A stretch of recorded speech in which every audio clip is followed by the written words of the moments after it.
The time by Sagicor is 7 o'clock. CVM News at 7 Headlines Thursday.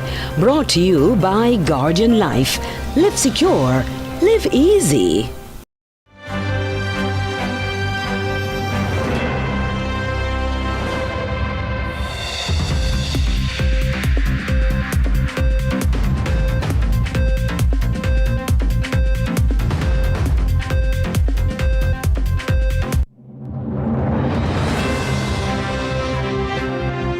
Tonight in CVM News at 7, opposition leader threatens to return Auditor General as an IC commissioner if elected. 3 armed men fatally shot by the police in St. Anne. Jamaican stranded in China still seeking help to get home. In Query This, we examine legal help for loud commute. And in sports, Jamaican Jordan Scott impresses at Diamond League meet in Oslo with another personal best.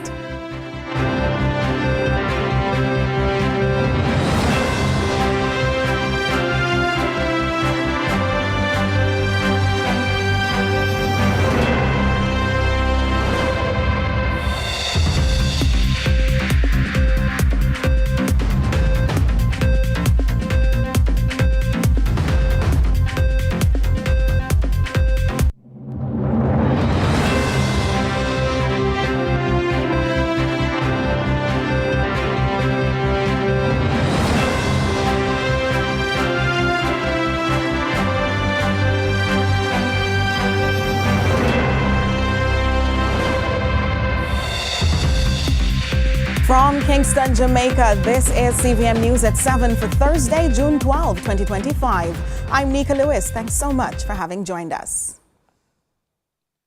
A heated debate unfolded as the Joint Select Committee of Parliament reviewed the Integrity Commission Act of 2017.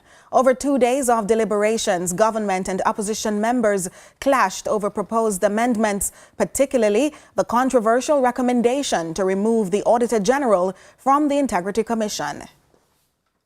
Day 1 wrapped up with members of the Joint Select Committee at odds along party lines over the decision to remove the Auditor General from the Integrity Commission as a commissioner.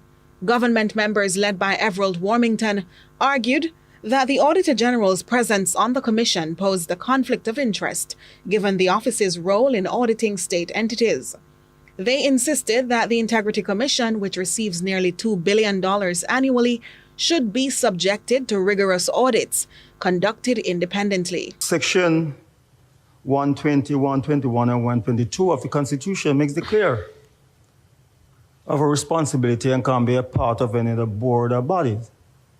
So, in effect, this is a breach of the Constitution. With a body that is being provided with almost $2 billion worth of government money, the Integrity Commission is almost as big as many ministries. And it requires, in my view, the full force of the Auditor General's Department to investigate not only the IC, not that I'm saying they've done anything wrong, but it must be clear to Parliament how the funds provided are being used. I'm sure we can find other good persons to become commissioners.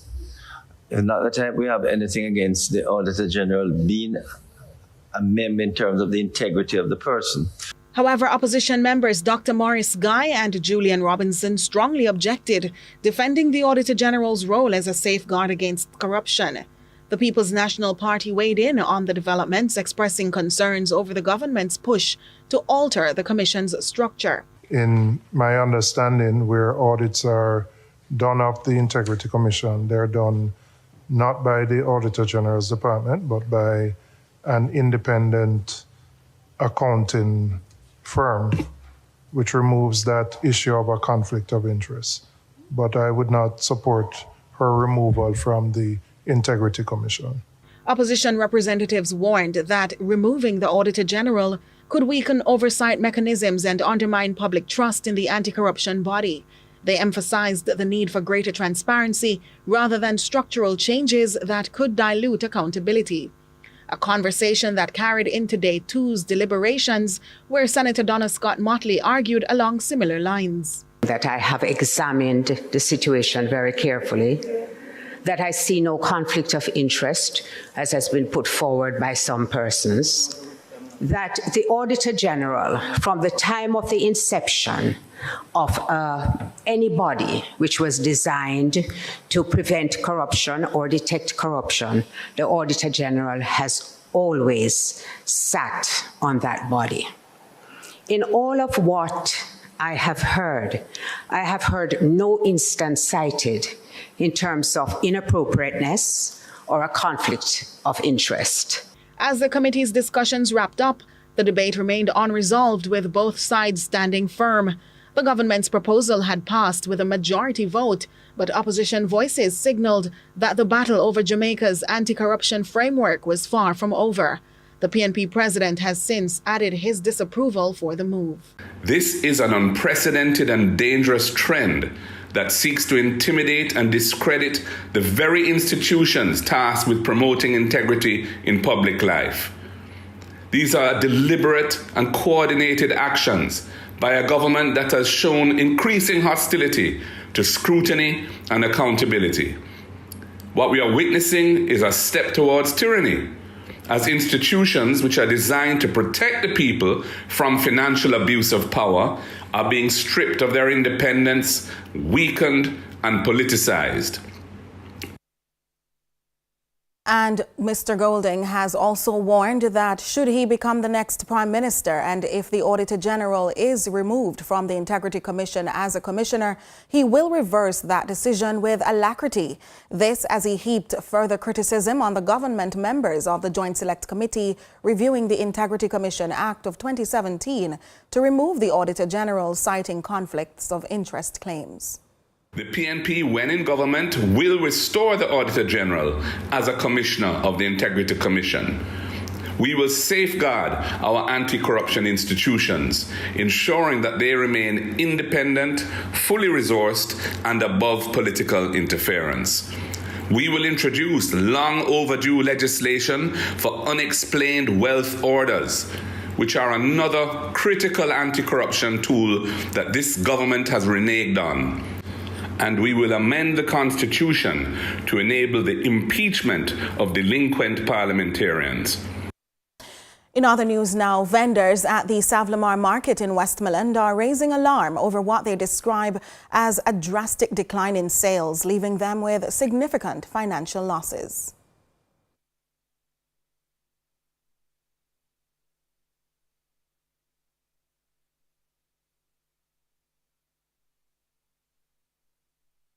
Apologize for the lack of audio in that.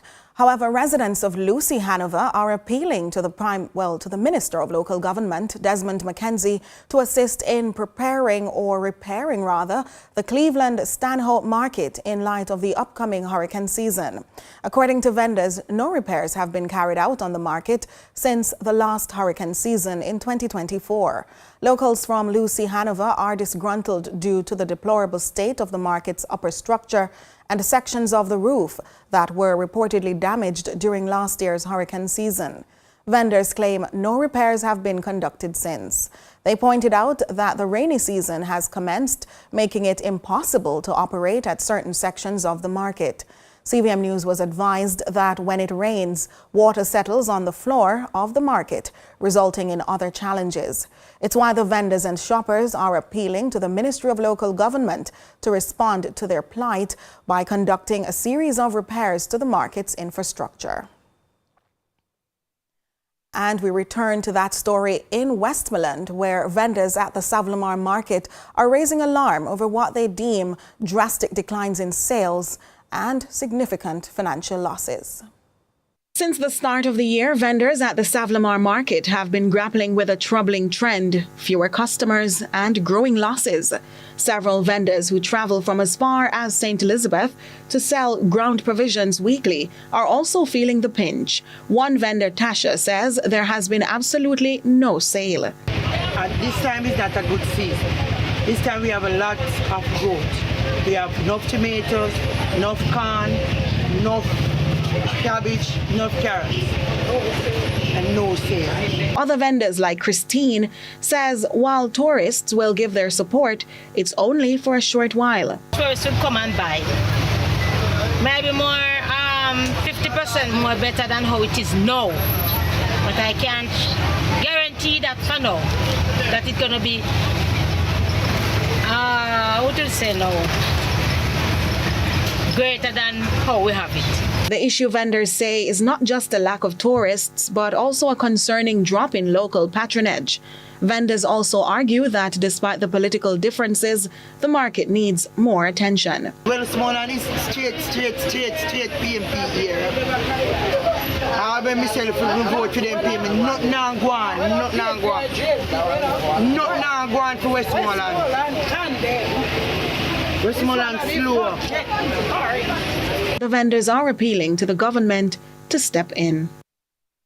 Now, the United Nations Development Programme, UNDP, is granting help to small businesses in Jamaica over the period of the hurricane season.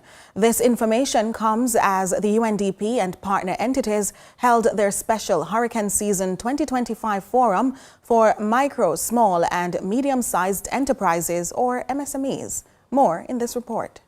Hurricanes can potentially pose significant challenges to small businesses, particularly in terms of property damage and financial losses. During these troubling times, the United Nations Development Programme, UNDP, oftentimes play a crucial role in hurricane recovery efforts in the Caribbean. Speaking at the Hurricane Ready and Resilient Forum on Loss and Damage for Micro, Small and Medium Enterprises on Tuesday, UNDP Resident Representative Kishan Kodé says the Caribbean is set to receive dedicated grants in the aftermath of a hurricane. On a final note, to further advance our support, UNDP, together with the UN Disaster Agency, UNDRR, together with UNICEF, together with the World Food Programme, and the invaluable support, of course, of the European Union, are soon launching together a new DRR program for the Caribbean. That'll have important region-wide results, but also dedicated country grants, for example, of up to $500,000 here in Jamaica. Acting Director General of the Office of Disaster Preparedness and Emergency Management, ODPEM, Richard Thompson, is emphasizing the importance of local businesses having a disaster recovery plan going into the hurricane season. One of the critical things is to ensure that you're planning your recovery process. So your disaster risk recovery planning is critical. So your disaster risk recovery planning is designed to ensure that there is continuation of your vital business processes in the event of any disaster occurring. Right, the plan it provides an effective solution that can be used to recover. Kodé says, in order to build effective resilience in natural disasters such as hurricanes, the UNDP has allocated a hefty sum towards aiding Jamaican enterprises. Over the years, we've allocated $100 million annually to these efforts across countries around the world, of course. This is coupled with our ongoing portfolio of over $4 billion of grants on climate action to countries around the world. Shante McNeil, CVM News. Our news package continues in a moment.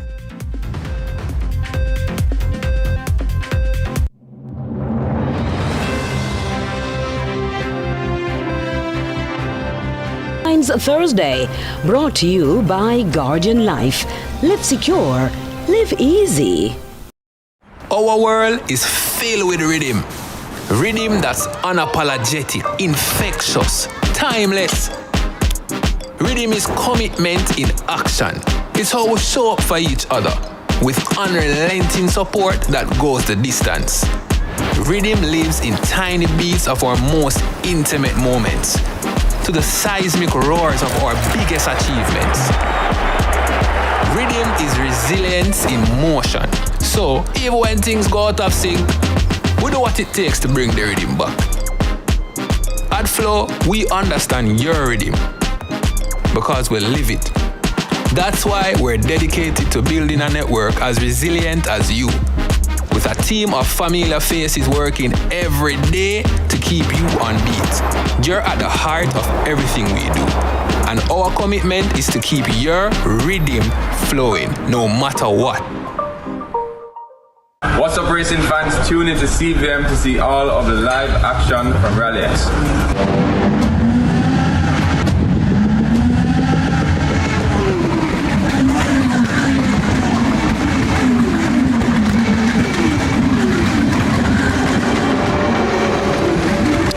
One race left to go today.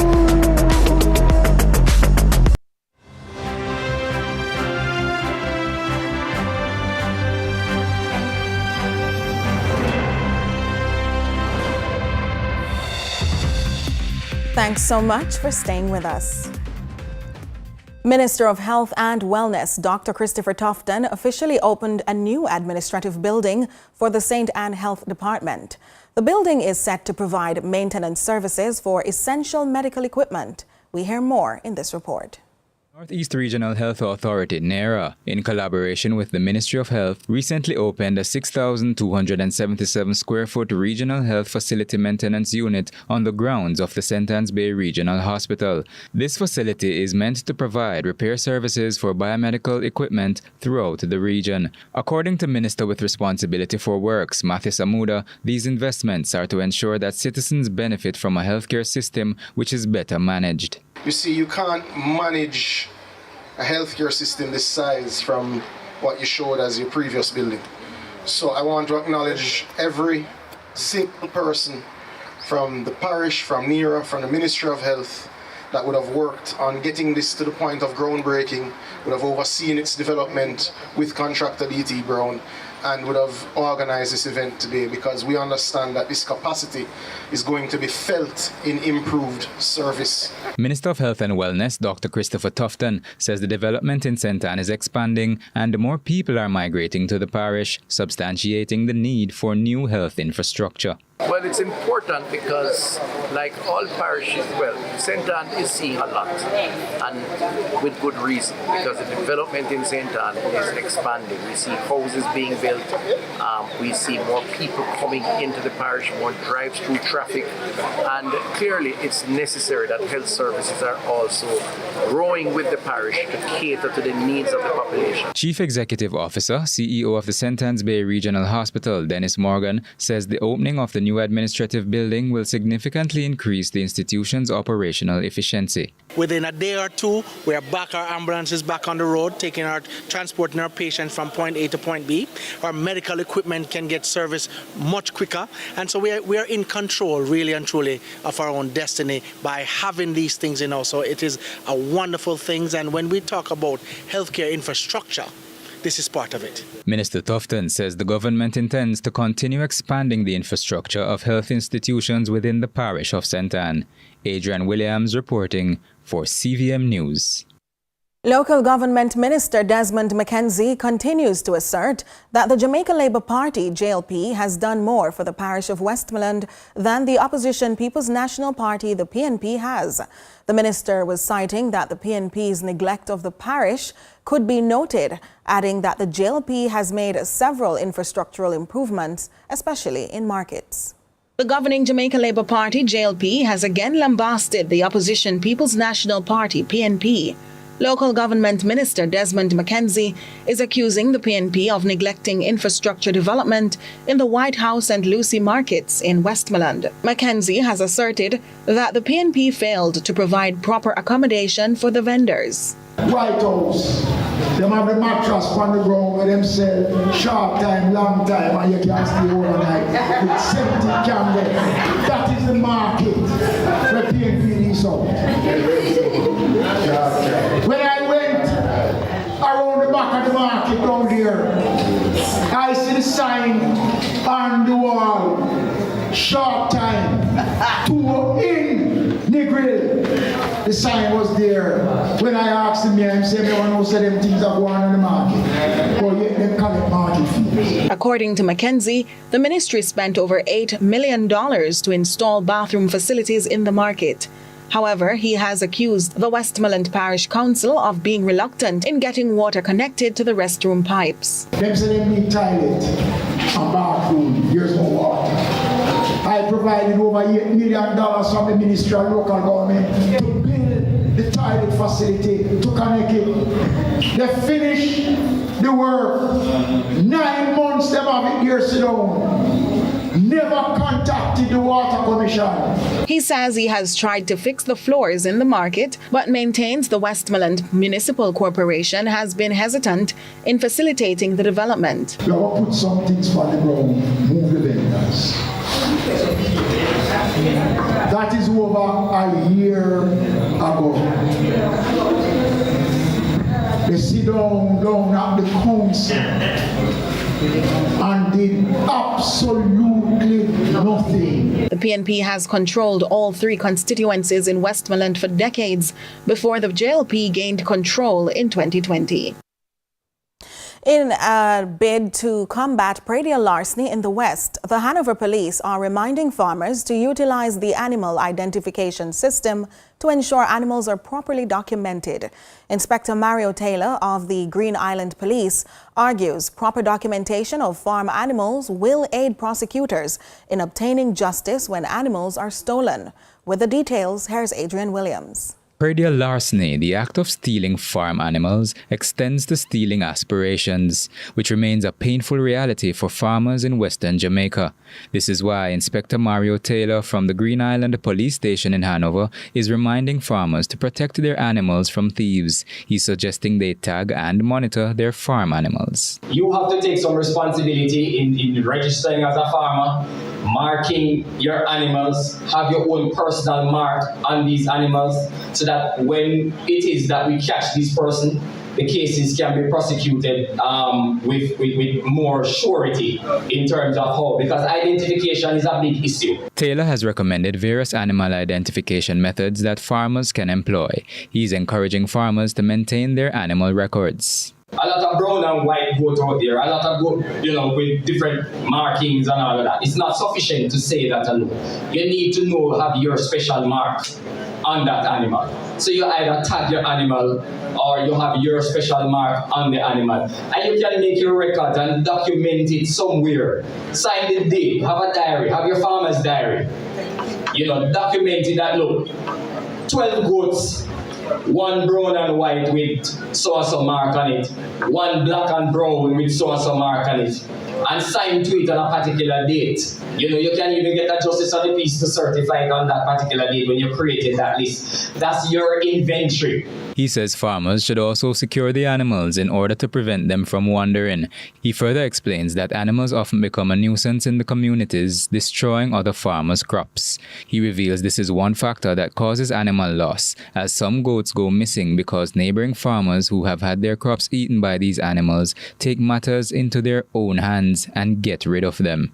You need to secure your things in every which way, shape, and form. Secure it from the thieves, but secure them from eating down other person's stuff just to see.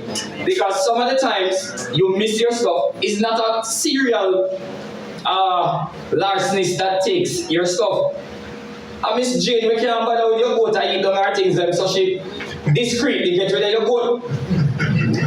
No, seriously, we have seen it. Taylor says farmers helping farmers is the way forward. He wants farmers to keep an eye out for missing farm animals and report irregularities. Adrian Williams for CVM News. We ask you to stay with us because CVM News at 7 continues in a moment.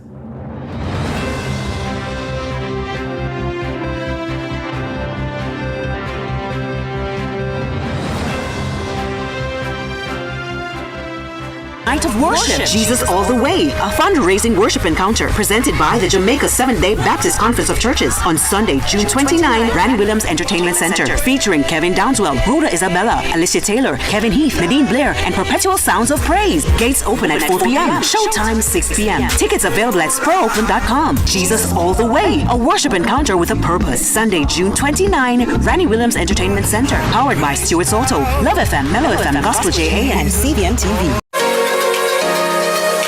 Sunrise celebrates Dad. It's a male takeover. The Father's Day fun begins with React. We'll head to the kitchen for a special Daddy edition of CVM Cookshop. Playwright Basil Dawkins gets a culinary lesson. Zim Zimmer, who got the keys to my bimmer? We'll talk a Father's Day car meet. And we wrap your morning with Leslie's last boy. 1 son, 3 father. You've never seen a sunrise quite like this.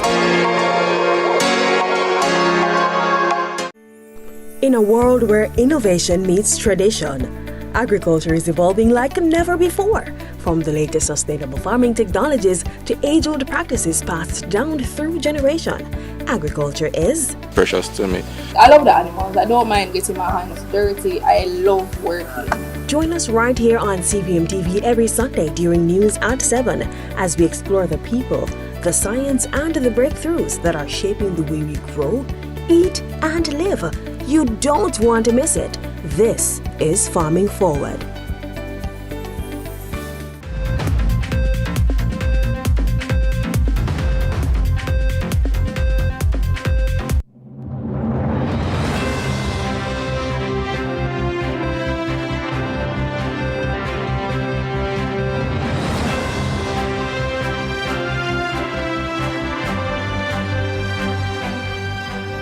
Welcome back.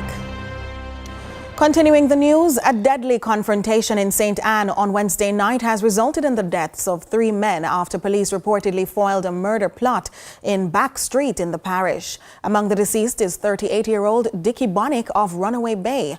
Reports are that at around 10 minutes before 9 p.m., lawmen acting on intelligence intercepted a Probox motorcar with Bonnick and 3 other men aboard.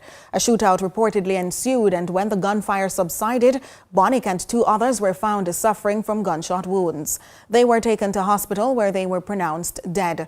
2 firearms, an AK-47 assault rifle and a 9mm pistol were recovered at the scene. Bonnick, who was out on bail, was facing charges in connection with the October 2020 murder of 38-year-old Patrick Spence. The 4th man who was in the vehicle managed to escape and is currently being sought by the police. They are urging anyone with information to contact the Counter-Terrorism and Organized Crime Investigations Branch, CTOC, at 876-967-1389.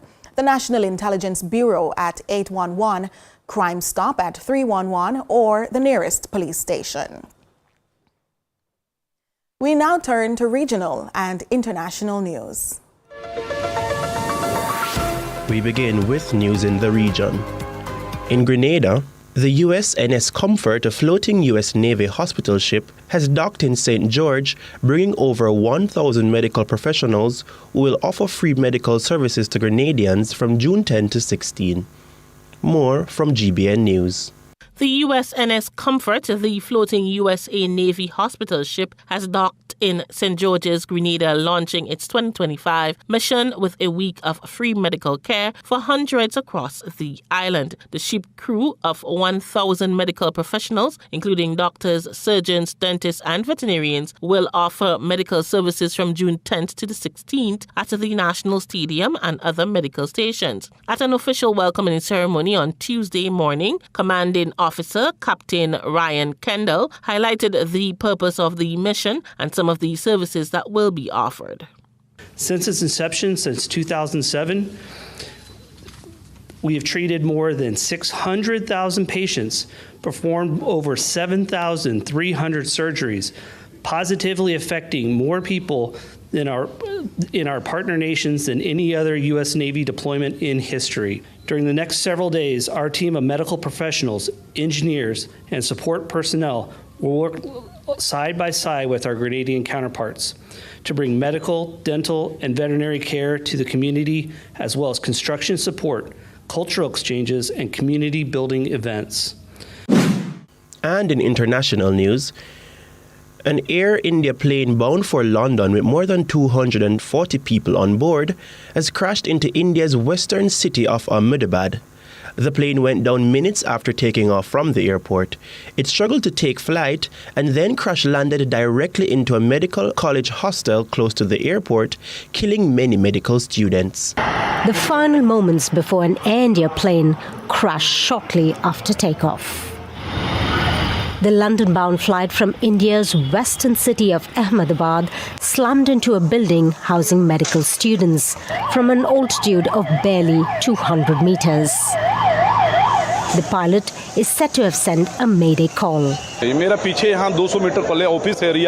office is a few meters away from this crash site. I heard a loud noise and came outside. I saw a thick cloud of smoke. People started running. There was chaos. And this is what is left of the Boeing 7878 Dreamliner. Emergency crews trying to put out the blazes and rescuers taking away the injured. And that's it for regional and international news.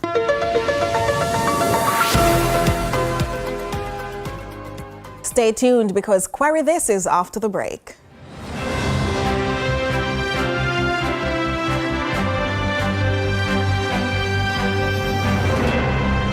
Zinger from KFC, available for a limited time. KFC, it's finger licking good.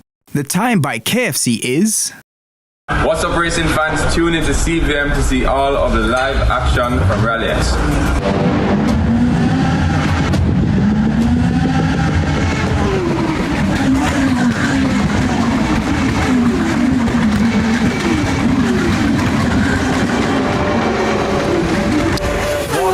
Left to go today. Let's delve deep into the issues. We'll take you beneath the surface. Greetings and salutations. My name is Orville Higgins and it's another edition of Fan Central. Talking to the people at the heart of the top sporting stories. Hear from your favorite sportsmen and women and the administrators who work tirelessly to make it all happen. It's live sports talk. I've written an entire article. Yeah. Looking at all the major issues every Tuesday at 9 p.m. It's Fan Central.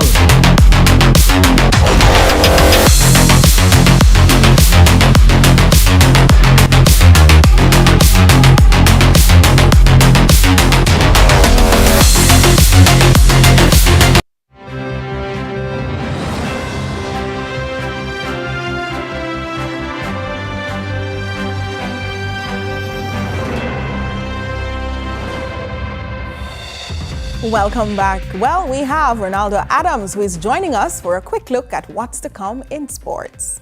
Thank you, Nika, and good evening, viewers. So, the inaugural season of Michael Johnson's Grand Slam track is rumored to be cut short this year because multiple reports suggest that this Sunday's event will be cancelled. Also, the West Indies, the T20 team, they were supposed to play Ireland earlier today, but due to rain, not a ball was bowled. But nonetheless, the other two matches will be played on Saturday and Sunday. It's also Thursday, which means we have on court. So stay tuned for sports.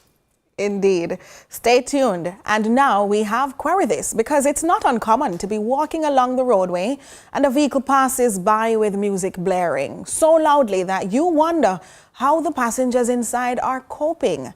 Sometimes you're the one who is feeling powerless in those circumstances. Is it possible to take legal action? In this week's edition of Query This, Shante McNeil explores whether or not it is for passengers who've had enough.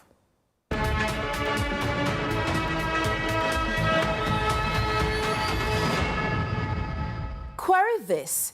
Each time you take public transport, morning or evening, the music blares. You've asked for it to be turned down again and again, but your pleas fall on deaf ears. The driver laughs, the conductor shrugs, and the speakers keep booming.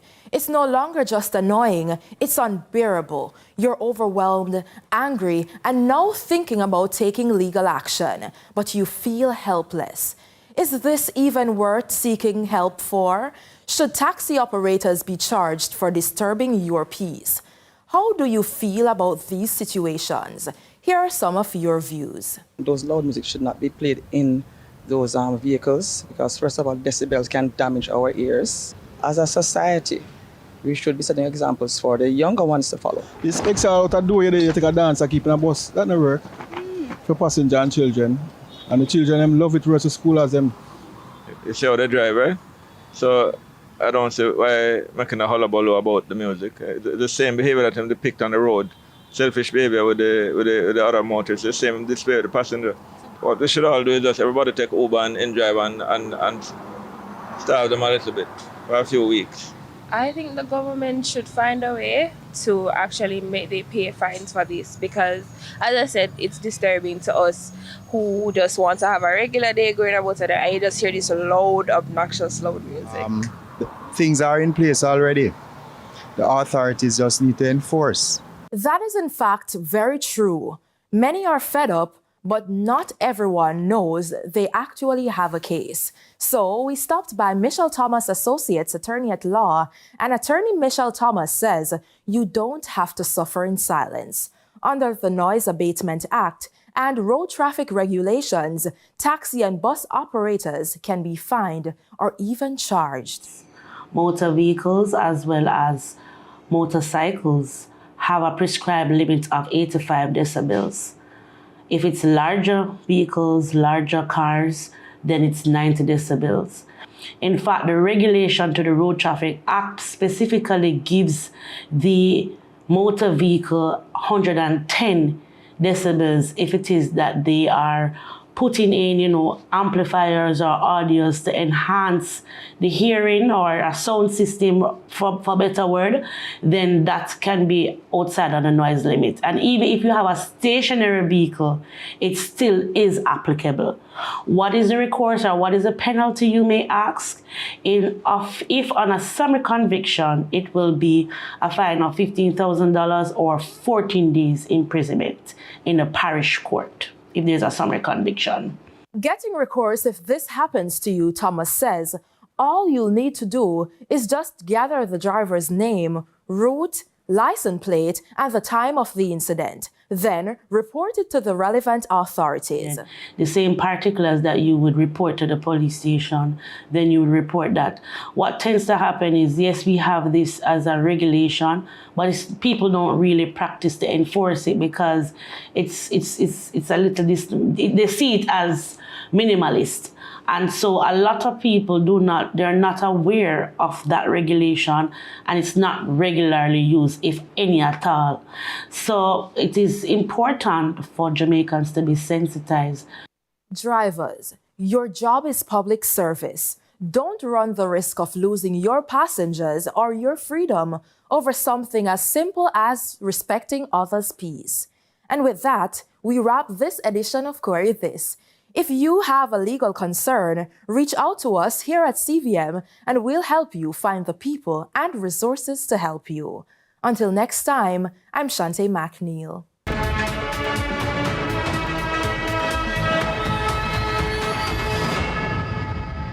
Here's a glimpse at what's trending on social media.